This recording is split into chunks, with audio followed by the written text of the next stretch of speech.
মানে আপনার ভিডিওগুলো দেখি এই জন্য আমার খুব ভালো লাগে আর কি, এই জন্য কিন্তু আমাকে মনে করে ভাইরা না, এই জন্য আমি পরিচিত লাগতেছে। Thank you so much.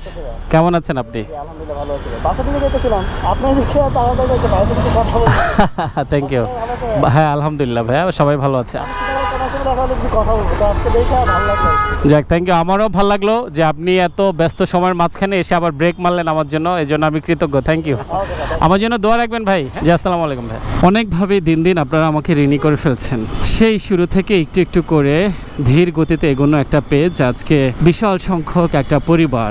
আপনাদের সমর্থন যত বেশি তত বেশি দায়িত্ব আমারও নিতে হয়, কারণ আমার প্রিয় অডিয়েন্স, প্রিয় ভিউয়ার্স যারা আছেন, সাপোর্টার যারা আছেন, তাদের কাছে একটা দায়বদ্ধতা থাকে, একটা জবাবদিহিতা থাকে। জবাবদিহিতার সেই জায়গাটা আমি অক্ষুণ্ণ রাখতে চাই, এবং আপনাদের সাথে আমার এই যে সম্পর্ক এবং আপনাদের যে প্রত্যাশা আমার কাছে, এটা আরো অনেক দূর এগিয়ে নিতে চাই। শূন্য একটা জায়গা থেকে আপনারা আমাকে এত দূর পর্যন্ত নিয়ে আসছেন, আবার চাইলে আপনারা আমাকে সেই শূন্যের মধ্যে আবার ফিরিয়ে দিতে পারেন। অনেক দর্শক আছেন যারা সেই শুরু থেকে আমাকে আপ্রাণ চেষ্টা করতেন সাপোর্ট দেওয়ার জন্য, নিয়মিত আমার ভিডিও দেখতেন যখন আমার কেউই ছিল না, হাতে গোনা অল্প কয়েকজন ফলোয়ার, শুরু থেকে একটু একটু করে সাপোর্ট দিয়ে যাচ্ছেন। এমন অসংখ্য মানুষের কথা আমার মনে আছে, মনে থাকবে সব সময়। ভিউয়ার্সদের মধ্যে অনেকেই আমার টপ লিস্টে ছিলেন, অনেকে আবার টপ লিস্ট থেকে হারিয়েও গেছেন, বাট প্রত্যেকের কাছেই এই কৃতজ্ঞতা আমার সব সময় থাকবে।